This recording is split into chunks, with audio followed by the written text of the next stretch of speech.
Hello, everyone, and welcome to your horoscope for the week of July the 15th till 21st, 2024.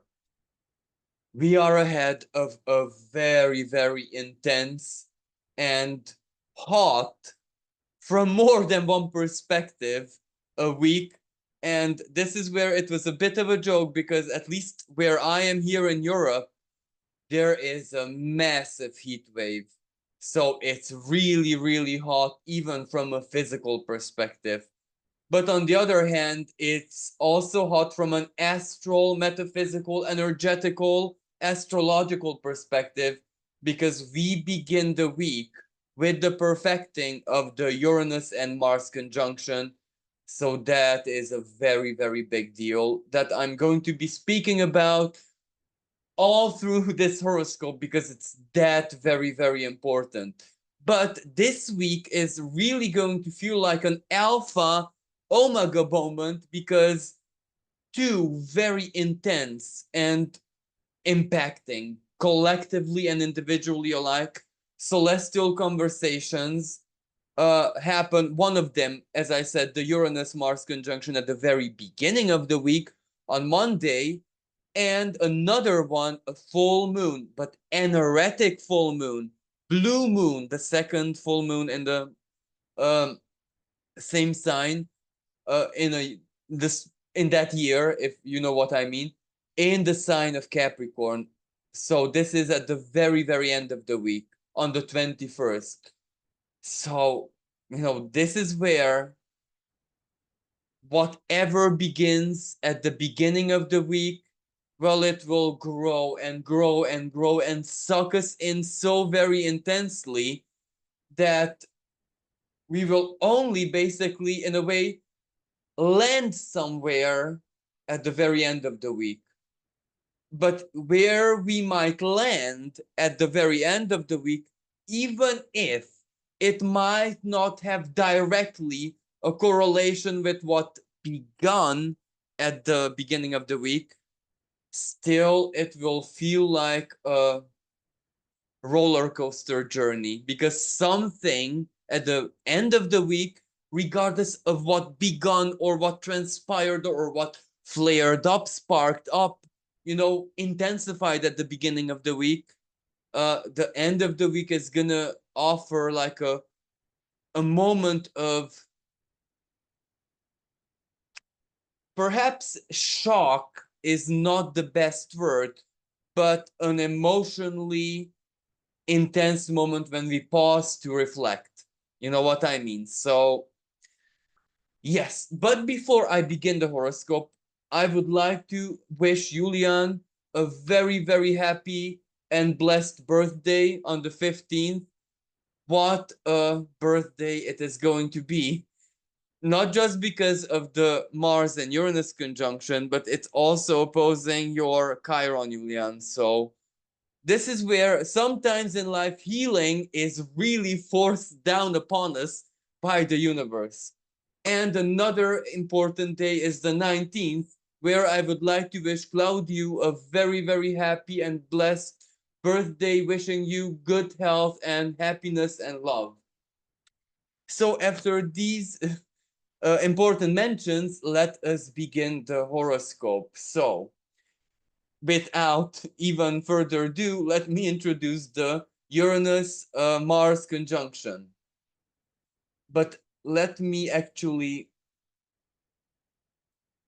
move this a little bit ahead hour wise. So at least they're at 26 degrees of Taurus.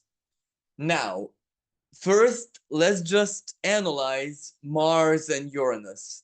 Now, I do believe that most of my listeners, or even not my listeners, everyone who has been listening to astrology lately is very familiar with Uranus in the sign of Taurus, revolutionizing everything that is Taurian value system, economy, our own sense of value, love, and worth and pleasure internally, externally, physically, emotionally, because this is a Venusian sign after all, so the dimension of feelings, emotion, and sensation. cannot be dissociated from this. So a revolution, Uranus.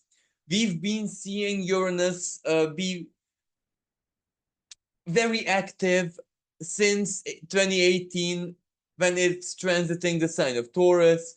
We've seen really a lot of groundbreaking and revolutionary events in money, as in cryptocurrencies being born and dying almost instantly, others rising, falling, alternate to cryptocurrency, banking, both crisis, but also big opportunities, innovation, the new, the next, in a tumultuous way, but also a very strong resistance, Taurus fixed sign, especially in the years 2020, 2021, when we had the Uranus-Saturn square. Saturn was in Aquarius.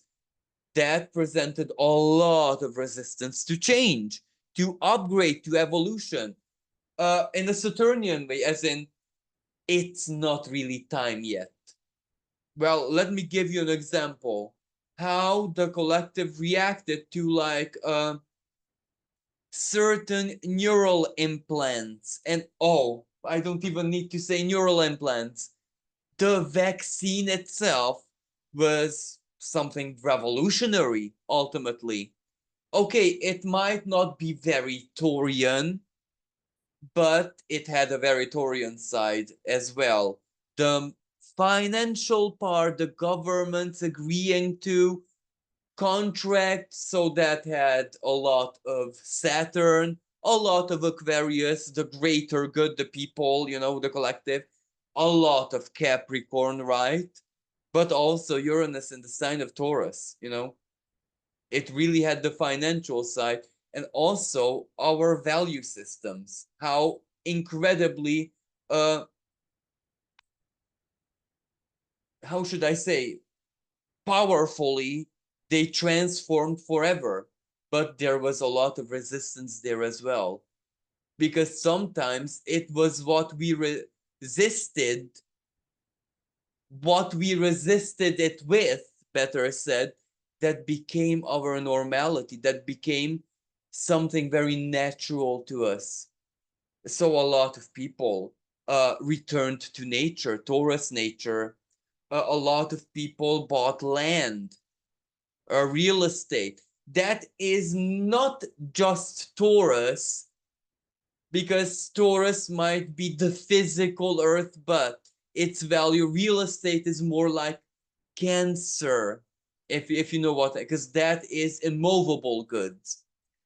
But anyway, a lot of people return to nature, you know, but they needed money, financial investment, land or property, farm, and Uranus, alternate, alternate medicine, basically alternate anything. Like, I was looking at, you know, reels the other day, and I saw where they can actually print houses, homes, print a building. And it's not even all that much complex and complicated, to be totally honest. Of course, there is a complex technology and computers behind it, but in itself, it's not even as a big deal. So the revolution. So why am I mentioning all of these things? Because basically we need to look in a retrospective on what Uranus has been doing so far, on Uranus's basically tasks that were already touched on. And another element that I really need to mention, and unfortunately we can't leave it out, is the earthquake, volcanoes, weather phenomenon, the calamities, in any way, shape, and form. So all of that was definitely part of the energy. All of that was definitely part of Uranus's transit in the sign of Taurus. So Mars, of course, since Uranus has been transiting Taurus, uh, Mars held conjunctions with it. So this isn't the first one, but it is very unique, for certain reasons that I'm gonna mention a bit later on. But Mars and Uranus together are the quickest energies and the most spontaneous energies of the zodiac. So whenever they went together or whenever they conversed in a square or opposition, things happened. And Mars is the action principle, right? It may be representative of our willpower, where the energy, the attention, the focus is directed towards what we want to push through. So it's gonna be, and Mars is the combustor, right? It puts everything, it energizes everything, it touches symbolically, it ignites it, it puts it on fire, basically. And Uranus does a similar thing with everything it touches, but it adds the electricity, it adds the chaos, it adds the quantum. But ultimately, Uranus is a truth. Uranus is objective truth or information, because it is the higher octave of Mercury. It has to do with information as well, but in a quantum sense, in a high sense. Like personally, individually speaking, Uranus might be representative of our higher mind, that part of the mind which is connected to the collective consciousness, not necessarily in the modern way through internet, even though we cannot deny that simply having the existence of the internet and us using it is a lower form of expression of the same thing that I'm speaking about. But really, this is where by higher mind and by the collective consciousness, I mean it in a more elevated way. You know, I don't necessarily want to mean the divine plane in the Pisces exception, where it is totally shapeless, formless, an eternal, infinite mystery. Not necessarily that deep, but rather where, in a quantum physics sense, is there past, present, and future? Is there time? Or is everything basically just a quantum information? You know what I mean? So, in that sense. So, basically, that's where our higher thoughts come from. That's how sometimes our mental sphere can predict stuffs to us. Uranus is the planet of prediction. Uranus is the planet ruling astrology and many other forms of divination, which do have a practical or a knowledge, a linear knowledge side to it. For example, the tarot, but used in a non-intuitive way. Sciences which are more intuitive and appeal more to the forces of the unconscious, subconscious, however you want to call it, are more Neptunian, divinatory, or Jupiterian, if you will, divinatory ways. But going back, so that's how we can predict a lot of things. We can make scenarios, we can anticipate, and we basically know the future. How many branches of industry, better said, are out there that actually work purely with predictions or work with something totally uncertain, like, for example, financial speculations, the financial predictions, even weather prediction, um, insurance, and everything with it, because it's a hazard, right? It may or may not.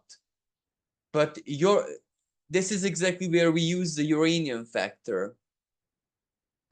Uranus with Saturn. Saturn is diligence and responsibility.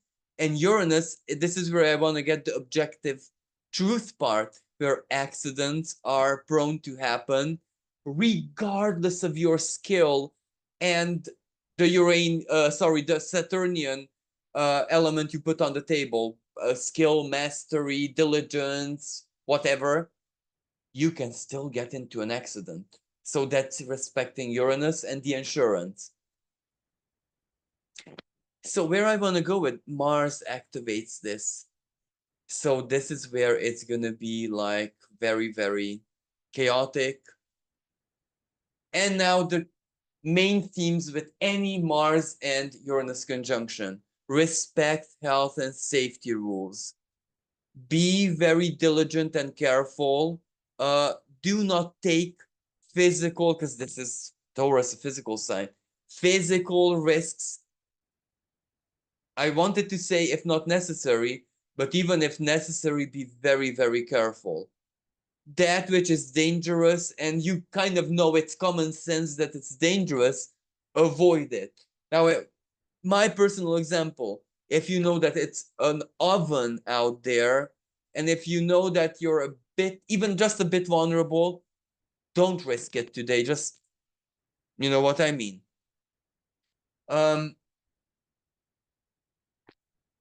Moving on. Mars is conflictual many times. Uranus is where short temper, or where electricity flies everywhere. Uranus is a very chaotic and rebellious, impulsive energy. So today, tempers may really, really rise sky high. Out of the sudden, unexpectedly, out of the blue, things might happen. But this is also where Uranus, okay, we must ignore just a tiny bit Taurus, the specifics of Taurus, but technological stuff, technology may go haywire today. Anything to do with the internet may be disrupted.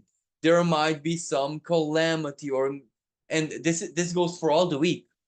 This isn't just today. This is all week, all month, to be totally honest with you. And even when I'm speaking, so we're on the 14th when I'm recording this. Uranus, Mars aggression, right? Uranus unexpected, President Trump. Now, okay, we have an erratic Neptune at the very, very end degree of Pisces. So what is true and what is not true, or what is the meaning of? So okay, but the event itself, regardless of the meaning or how true it is, it's shocking, it's unexpected. Mercury and Leo, a news about big people, VIPs, leaders, royalty. There it is. Mercury holding a quincunx with Saturn, in conjunction. So weird, random. Uh, is it true or not true? But it doesn't matter, because Saturn in the sign of Pisces, it will change things around, and it will hit hard the news. Mercury and Leo. And Mercury is not retro, sorry. Mercury is in shadow, meaning that soon it will retrograde. I do believe that either at the very end of July or somewhere in August, at the beginning of the August. So, but first of all, it will go into Virgo and start its retrograde there. But it's already in that path. So whatever happens now will be respoken, rethought, Mercury, whatever when it goes retrograde. So end of July, August. So there's that. It's already happening. But there is also a lot of good things. So I'm gonna focus right now on the positive sides of this energy, even though it is conjunct Algol. But I'm gonna speak about that just a bit on. So this is an upgrade, quantum leap, right? Courage, breakthrough, even if it's uncomfortable, even if this is like Taurus, the energetically, I'm not speaking of Taurus natives. I'm speaking Taurus energetically. Well, how should I say? It's like in a world of anxiety. It's like being torn apart. This earthquake, volcano is very, very possible. But take that physical energy and put it to any situation. Politically, we can see that happening so clearly. Financially, but value-wise, Mars war, Uranus rebellion, boycotting, protests, events, war, in any war, and I'm not speaking about one war. There are wars everywhere, in any way, shape, and form. Physical, ethnic, financial. Look at Africa and in various states in Africa. Even if that is not main news, but there are so many conflicts there, dangers like everywhere. But if we want to look at it from non-physical psychological warfare at its finest, so clearly, directly, visibly out there, you can see it in any part of the world, financially, economically. Let's leave the politics out of it.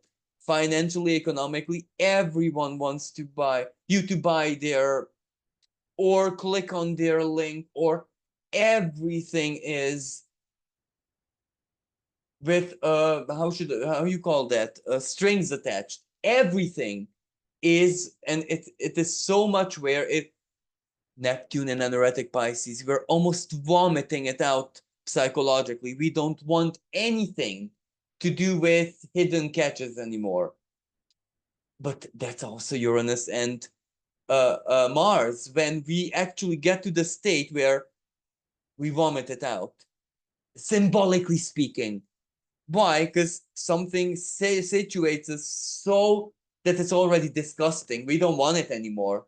We don't want another drop of it. And this includes information. This includes news. This includes that type of communication. So, um, but that in itself means change.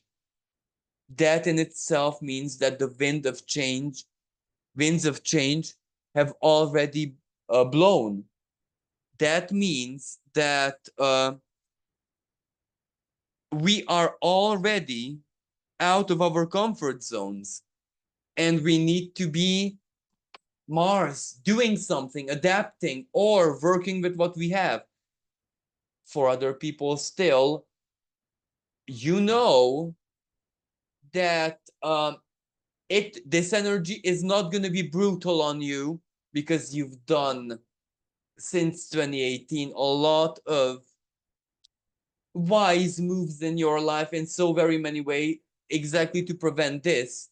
But that doesn't make it easy for you either, because time for action, time to endure, time to something, or time to make a big move. Even if you wished this for the past 10 years, it's still, in a certain way, uncomfortable, hard, or way too quick.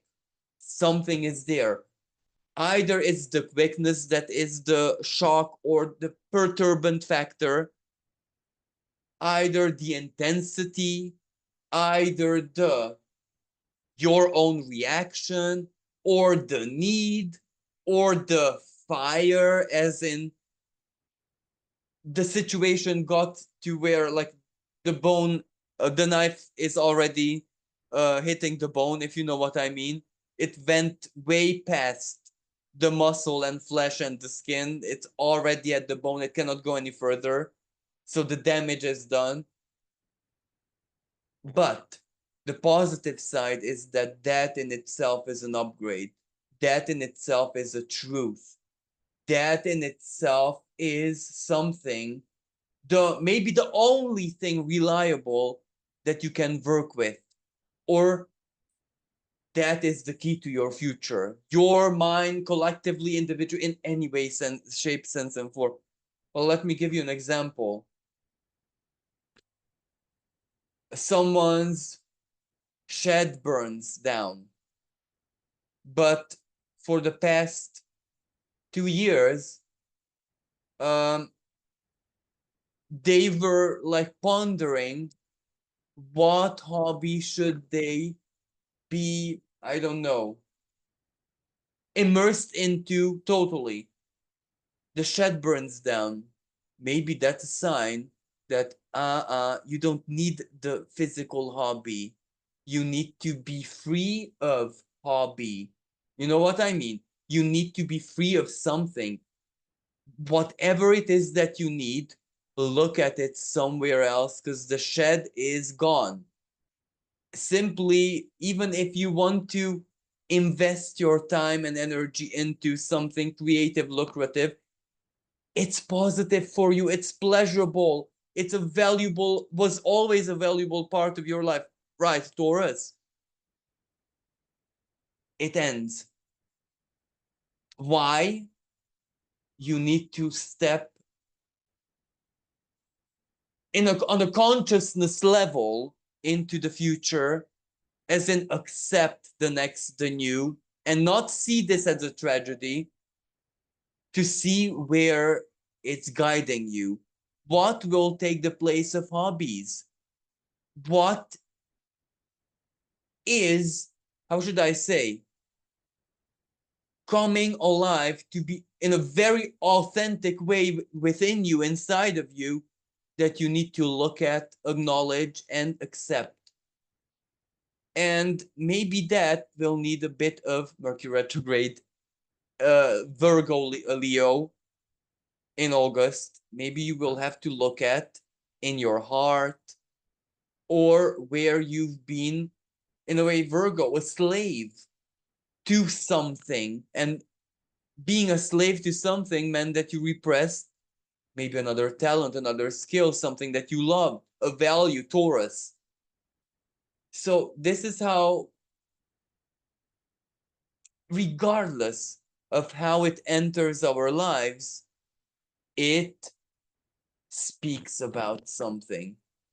Now, of course, you will be more affected if you have something very significant and relevant in your chart around this 26th degree. Now, this can, even if it's a trine, in the sense that, let's say you have something at 25 degree of Virgo, and it will trine it. Maybe that will, as positive, revolutionary, groundbreaking as it is, and it's a trine flowy, but maybe it will require you to work so much in a so small period of time, like you've never ever pulled that off in your life. Let me give an example. If someone has a small little cupcake making business, and shockingly they get, like, I don't know, a industrial quantity of orders for I don't know what kind of special event, and you can imagine the money figures will look like, on paper, potentially the promise, in such a way where that little person will, even if it's impossible or Titanic, will not refuse, but rather adapt to the situation, as in get help, borrow a bigger oven, or somehow get the workforce, and they will say yes. You know what I mean? But it's a trine, and it will still be so uncomfortable. The work and all of that, but it's a trine. You know that it will lead you. The keyword here is to an upgrade, an how should I say, the next, the new, in whatever it is that you were doing. This is just an example, but it can also be a square. You have something at that 25, 26, 24, something like that degree of Leo. Well, you can imagine that something will hit your emotion hard, regardless of what it is, a moment of bravery on your behalf, or a moment when you do need to control maybe your emotions, or step back, or you might feel a bit overwhelmed by something, and or it might be an opposition when whatever it opposes, whatever planet or point it opposes, ultimately in Scorpio, for some people, that point will, the symbolism of that will really, really need you to open your, at least open, get outside of the box in that specific. Like, for example, Mercury, open your mind or your way of thinking. Include things, ideas, stuff like that, communication, even people, connecting to people that you have never ever done before or excluded for any reason. Sometimes it's drop your judgment, drop something. It can be Venus, value, money, in any way, shape, and form. Loss, but it can very well be gain, just that in a Uranian way. But it can be basic. Saturn is a sudden breakdown of your structure, health-wise, but you can imagine a lottery win, as per example, can also break down to the ground, like it can be a tower moment, your structure. You know what I mean? It will definitely change your routine. It will change something radically in your life, even if you reject it. You say, no, thank you. But it will change something within internally. You know what I mean? So it's a moment of change. Uh, and also quantum leap and also upgrade. But as I said, Mars can be either our own will, our reaction, or what we want. So this can be quite, how should I say? I don't necessarily want to use the word aggressive, but it can be quite intense. All I can think about, and I do believe this is the volcanic reaction. Many times we don't really see it, perceive it, but before a volcanic eruption happens, a lot of stuff goes on for years, tens of years, hundreds of years sometimes, underneath. So that's what goes on underneath. On the surface, there's relative stability. Like, apparently the volcano is inactive, it's peaceful, it's quiet, right, Taurus? But when it starts smoking, when it starts showing signs, then you know that, yes, something has been boiling in the background for quite some time. So this is exactly this conjunction. Surprise, surprise, it erupts. And we might be asked to react to that, or we might be the ones who start this, or it might be something exterior. Mars can represent, do you want it or not? Do you accept or not? Like when one needs to make a choice and a decision, one needs to consult Mars, Mercury, Venus, Moon, and the Sun, in the sense that every dimension of the self needs to have a word to say. Not as much in smaller things. When it's a pure mental thing, of course, Mercury is more than enough. This is what I think by. When it's something Venusian, let's say, is it worth my money? It's not that, do I love it enough or not? But this is something big. So this will really require every dimension of our being.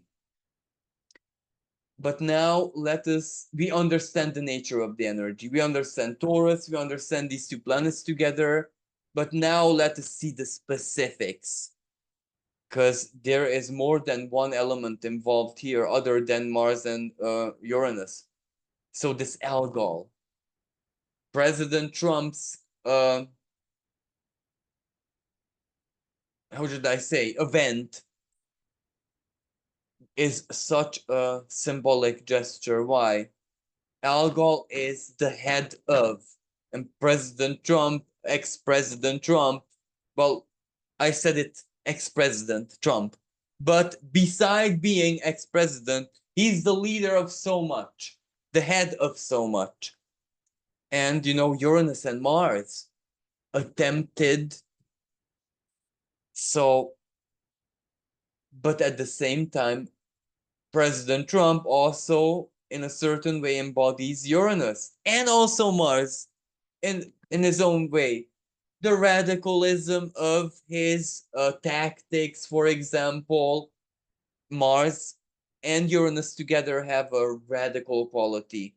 The extreme sides, but also, you know, uh, a certain stark way of pointing out certain issues. So all of this energy is very, very specific.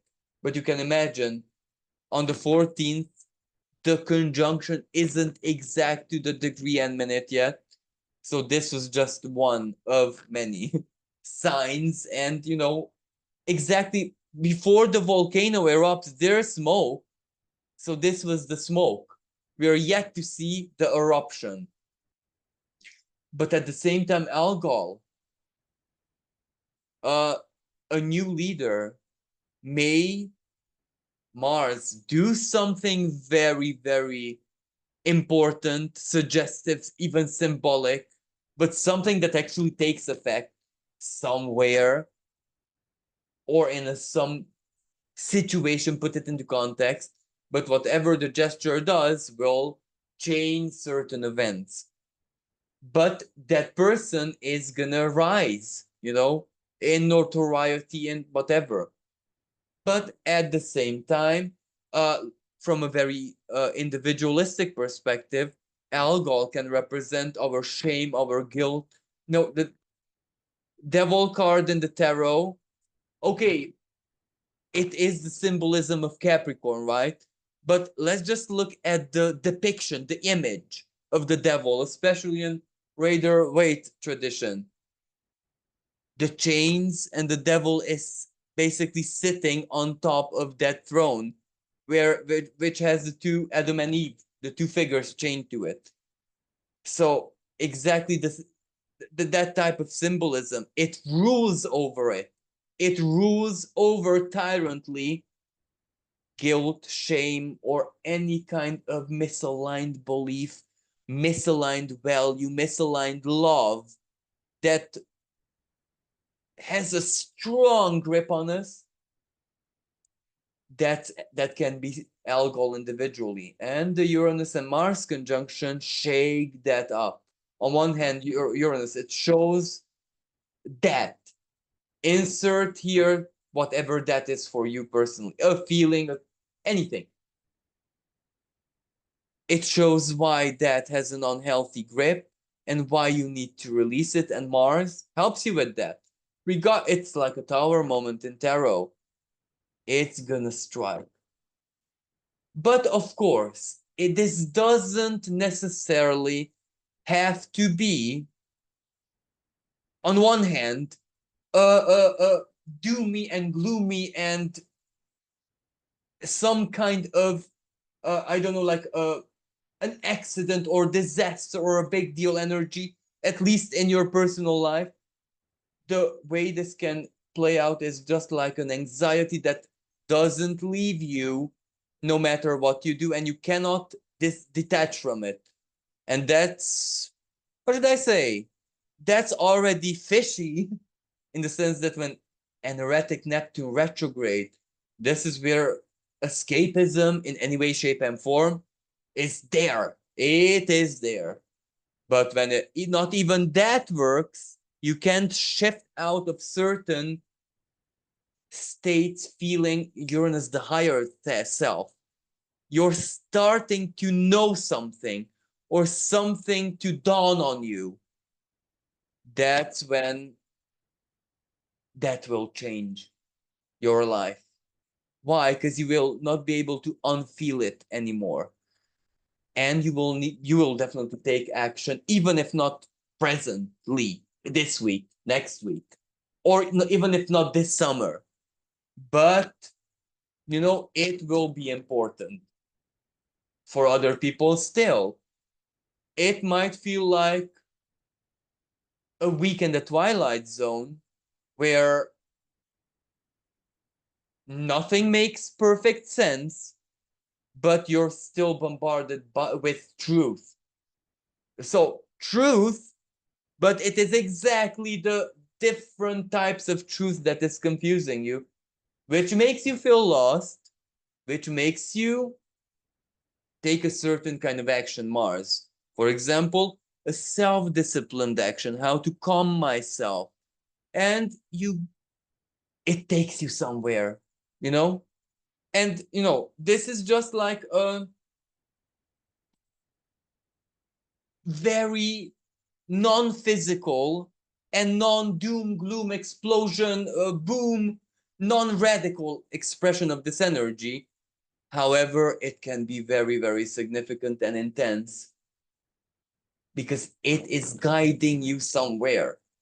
And as I said, especially for those people who have really, really worked with Uranus's symbolism these past couple of years in their personal lives. Because Uranus is not a new guest in Taurus. We got the message, what it wants to do. And I don't mean if you'd listen to astrology. No, no, no.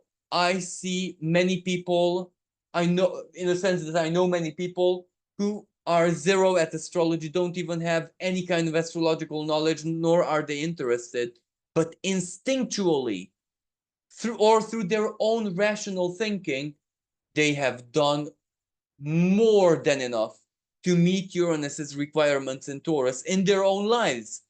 Their instinct guided them there beautifully, perfectly, even better than what I could have done with my knowledge of this Taurus's nature, Mother Nature.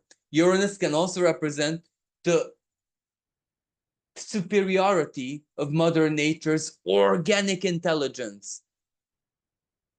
Our quantum computer may be a bit smarter than what nature, in a superficial way, of course, can pull off, but it's not better at all.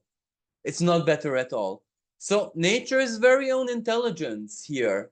So I saw people with zero astrological knowledge and they don't listen, they don't care, being guided by their instincts or by their own mindset, lower thoughts even, to the best possible embrace of the Uranian energy.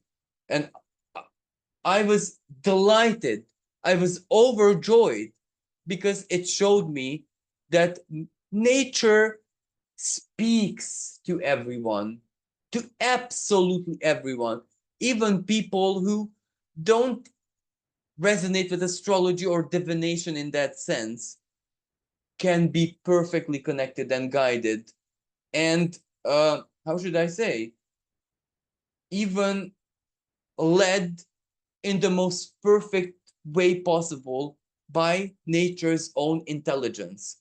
So that can definitely be part of the deal. Okay, so we understand Algol, but if we look at Algol, the head of Medusa, that also has, especially in the legend, that the head of when Medusa departed with her head, from her bud arose Pegasus, the winged horse, the symbol of hopes, of dreams, of freedom, of the elevation of the spirit, innocence. So personally breaking out from shame, guilt, or whatever suppresses you psychologically or value-wise, self-esteem-wise, is definitely the key to freedom, Uranus, revolution, upgrade, joy in your life. And speaking about the head of Medusa, Perseus used head of Medusa to kill Cetus, the sea creature, the sea monster, better said, who Andromeda should have been sacrificed to. Funny enough, Uranus-Mars conjunction on Algol, so activating Algol, opposes a dwarf planet called Ceto. Ceto is the goddess of the sea, the primal sea, and of the sea creatures, sea monsters, sorry. Cetus basically was birthed by Ceto. But of course, in astrology, it is a symbol of the unconscious.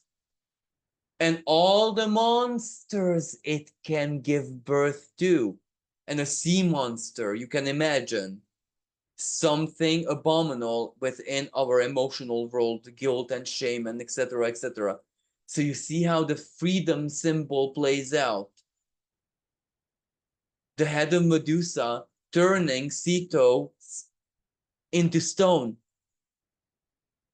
killing it. The sea monster, the unbeatable emotion, the trauma, the whatever, finally beaten.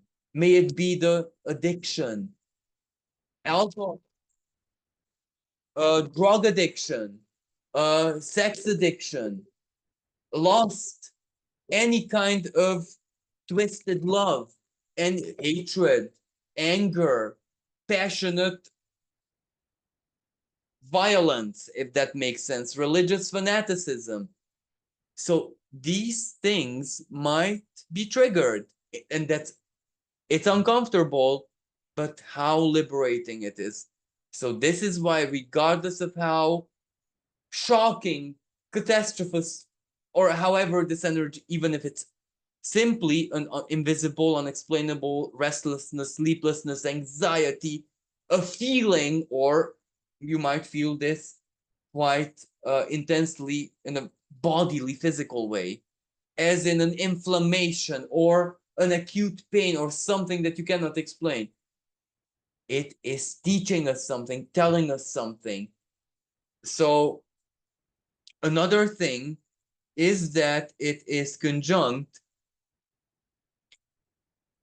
another trans-Neptunian object called Alecanto, a mythological bird like the rock or the griffin or the phoenix, where it had rainbow colored feathers, metallic ones. Anyway, a very, very beautiful and fiery creature. Um, so it's conjuncted a rebirth moment, or something arises. Something, someone, or put it in personal context, an energy of truth, freedom oriented arises, and it's not going anywhere. It also holds a trine with another trans-Neptunian object, this time from the sign of Virgo, called Kagara. I'm not really sure how to pronounce this name, but it is a lightning deity. And this suggests something quick, something fast, and also something unconscious. Another, how should I say, minor energy that it speaks to, it sextiles Hilonome or Hylonome. I'm not really sure how to pronounce this. And this is where it's at 26 degree of the sign of Cancer. It's a centaur, so an asteroid between Uranus and Saturn, if I'm not mistaken. She was a really, really passionate, strong, charismatic centaur lady, a centaur girl, who was the wife of a brave centaur warrior, whatever. And when her husband was slain in battle from heartbreak, and she was so loyal, she loved her husband so much that she committed suicide. This is her legend. But in astrology, she is the symbol of extreme devotion. She is the symbol of feminine passion. She is the symbol of the female warrioress, but both her gentle sides, but also her great strength. So I like this energy because it says that, and this is where our physical gender doesn't matter, because everyone has more feminine types of fiery energy in them and masculine at the same time. So this says that our feminine type of fire, our devotional, passionate, endurant type of energetic Virgo sacrifices. Our sacrifice, whatever we invested our passion, our love, our time into, that is what we need to work with. So that gives us the guidance to endure the changes, the waves of the currents of energies that this conjunction will definitely blow in our faces, in our lives, collectively and individually alike. May it be financial, may it be political, may it be our own inner value, emotional, psychological, passion, whatever. There will be a lot of, as I said, even if this energy doesn't touch you physically, feeling wise, and higher mind wise, so our nervous system, it will touch you without a doubt. So, one way or another, all of us will feel this current of energy that just pushes us into our future, sweeps us out of our comfort zone. So, thank you for allowing me to detail this in such a sophisticated way. Another energy that is with us also at the beginning of the week is Mercury quincunx Saturn. I spoke about this, that whatever reaches the news, we don't know if to trust it or not. And Saturn, there are many symbolic things happening, which trigger Mercury. But what does this mean? What is the deeper meaning of this? For some people, it's in a conspiracy way. For other people, in a more psychoanalytical way, like relationships. But what did he mean with that joke? You know what I mean? Stuff. Sorry, I dropped my microphone again. Now, moving on, as I said, the beginning and the end of the week are moments that matter the most, but I'm going to show you just the 18th here very quickly, where Mercury trines Chiron, Mercury and Virgo, healing, something to do, of course, with healing. But keep keep in mind that this trine is going to be held 2 more times. When Mercury retrogrades and when Mercury goes back on its shadow path.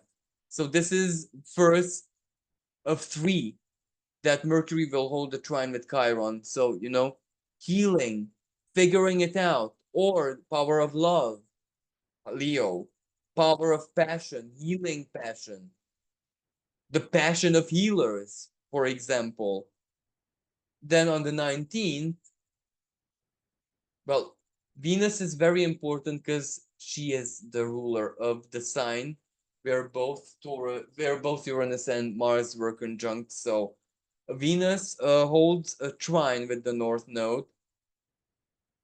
Courage, power of love, the reason to fight.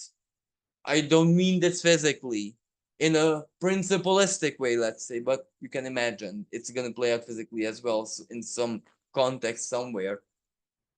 The reason to go on, the reason to stay determined, the reason to believe, the reason to empower this North Node in Aries. So this is quite a good energy. Even if Uranus and Mars, the discomfort of it, and on the 19th, Mars is an erratic. That's very, very strong.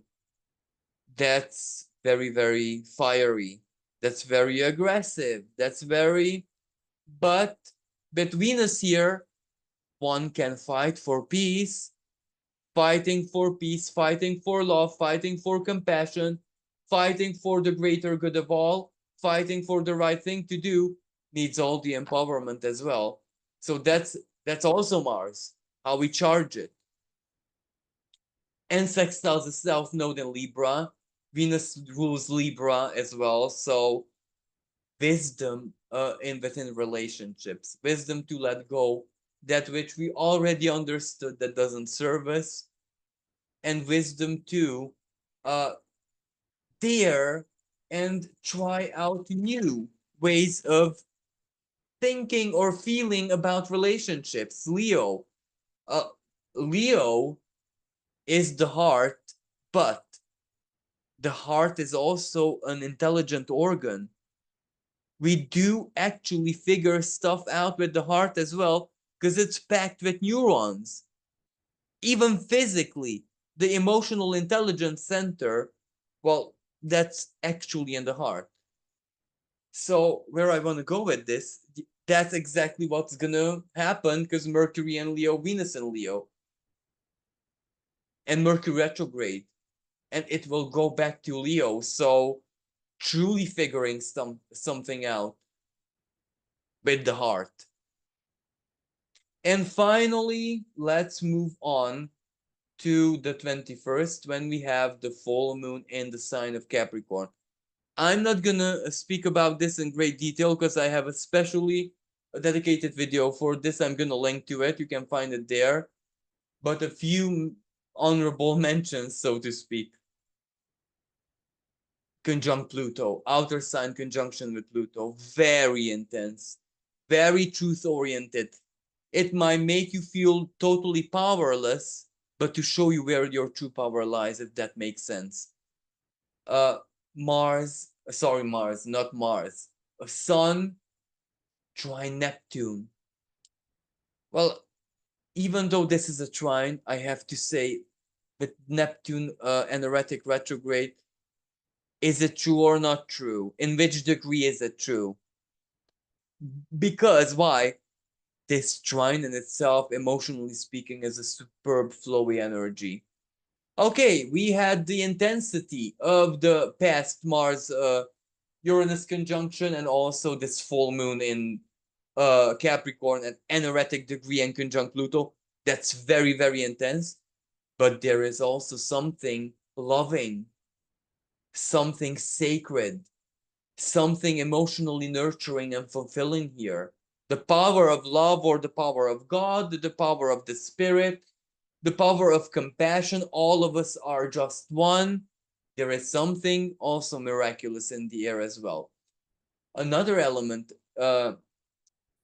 sorry, before I get there, that means Neptune sextiles the moon. So it actually has something personally to do with the full moon.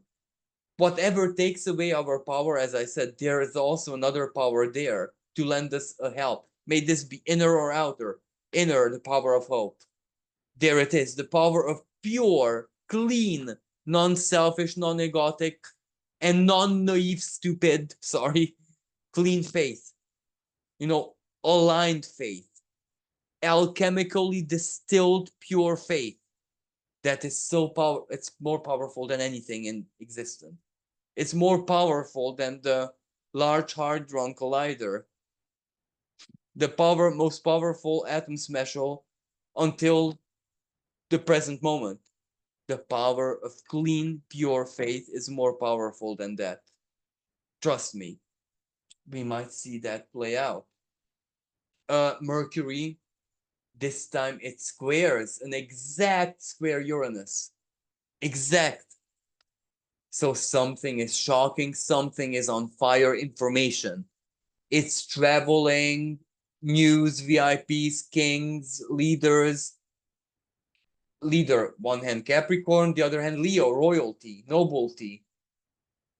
The other hand, Mars ingressed into Gemini, 0 degrees of Gemini. Gemini, media, news, social media, mainstream media, mass media, journalism in any way, shape, and form, written, spoken, internet, what something is viral already. And Gemini, the power of information, power of communication, power of the good side here. The other is perceived by me as just another self. a brother, a twin. So this is really, really good for a non-discriminate attitude.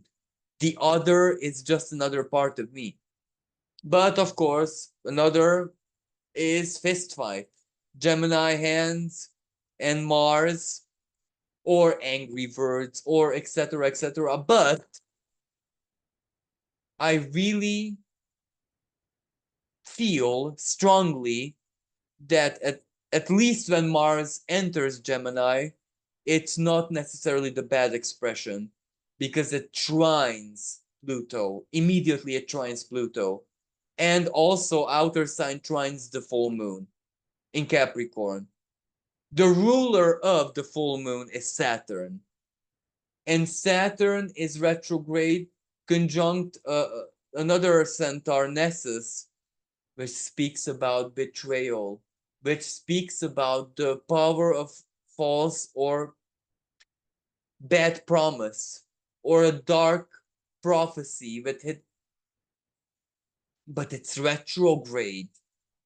So it's actually, when Saturn is retrograde, decision and what we do is in our hands. Dignity, purity, honor.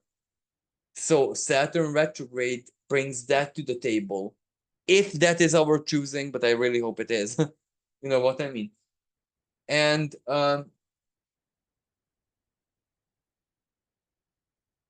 that to me works so well with Neptune's trine to the sun.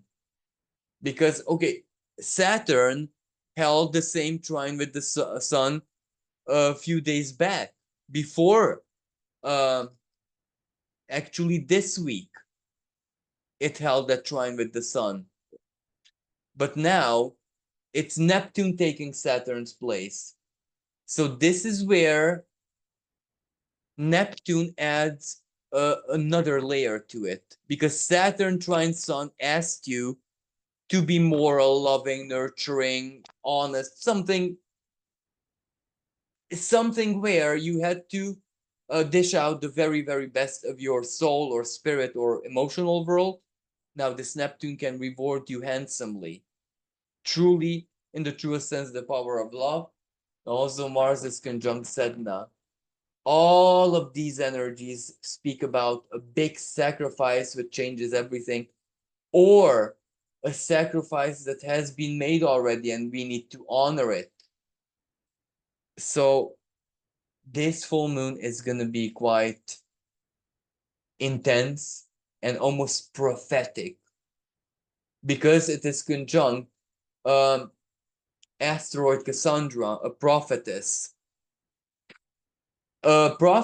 who broke her promise to Apollo and was cursed. So even though she was probably the most accurate prophetess, no one ever would believe her. And that means that even the three fates, because the three fates indirectly were the bosses of every oracle, prophet, fortune teller, divinator, whatever. But the deal was, you were not allowed to name it. You were not allowed to tell anyone that this is what the fates have planned. You were only allowed to hint or use symbolism or dress it up in such a way where it's not direct. And you were not allowed to tell people how to change the prophecy, the fate ultimately. Any oracle who done so suffered horrible consequences. Cassandra didn't have to, because no one believed her, if you know what I mean. So, but still the symbolism. Cassandra's symbolism suggests quid pro quo. If you agreed to something and you benefited from it, your part to fulfill the end of the bargain. Your turn now. So we'll see what this in the context of the full moon means. Because Capricorn, top-down authority, governments, big people, big corporations, bosses, whatever big, promised so very, very much. So let's see. And also, this full moon is special because Pluto is aiming to that 29 degree of Capricorn, and it will reach it in September.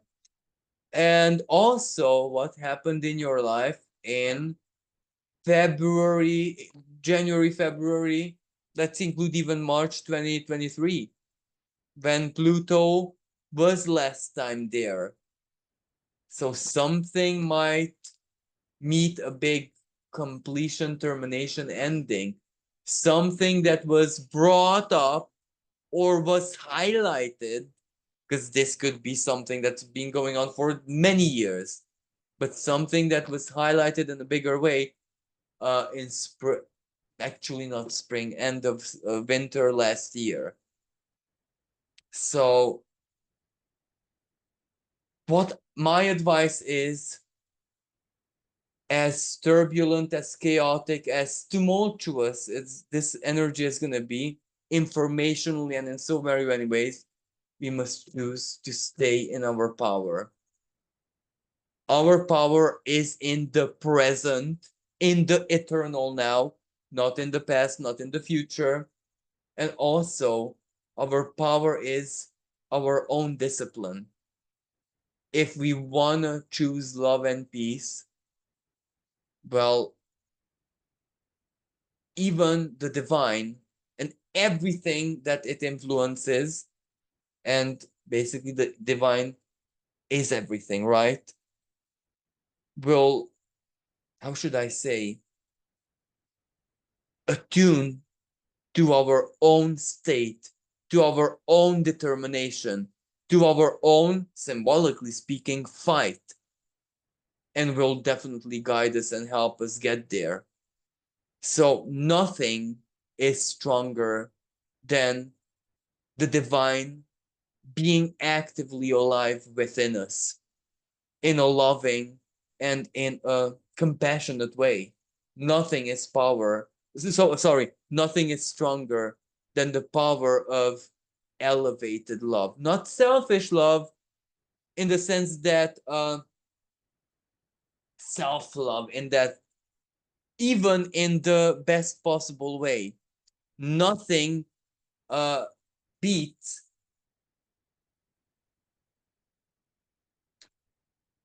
love as it is presented in its most pure form by, for example, the Buddhist texts, or better said, the Buddhist way of envisaging it, understanding it, comprehending it. Of course, as the Buddha presented it, the unconditional, pure, but that which is, how should I say, where you're part of the whole, so you cannot help but feel that love in an absolute way, after enlightenment, of course. Or in other religions, like for Christianity, the Christ consciousness, that's very, or in um, Islam, the same thing. Just, this is where I have to really measure my words, because I don't want to get into, the dangerous stuff, the discussions about religions and prophets and big. So I rather just go around it if I can. But you know what I mean. Love understood in that exception, in that way of um, looking at it. If we're able to embody that, if we're able to hold that within us, even, of course, not in a perfect way, because that would be impossible, especially in this day and age, and especially in a week where we have Mars and Uranus conjunction. But anything that we can manage, that is more than enough. And that is definitely our superpower. That is our greatest strength. So thank you, everyone. I'm wishing you, well, inner power, really. Inner power to make the very, very, very best of this energy to turn it into a true upgrade and quantum leap and not a tower moment. So thank you everyone. Until next time, bye for now.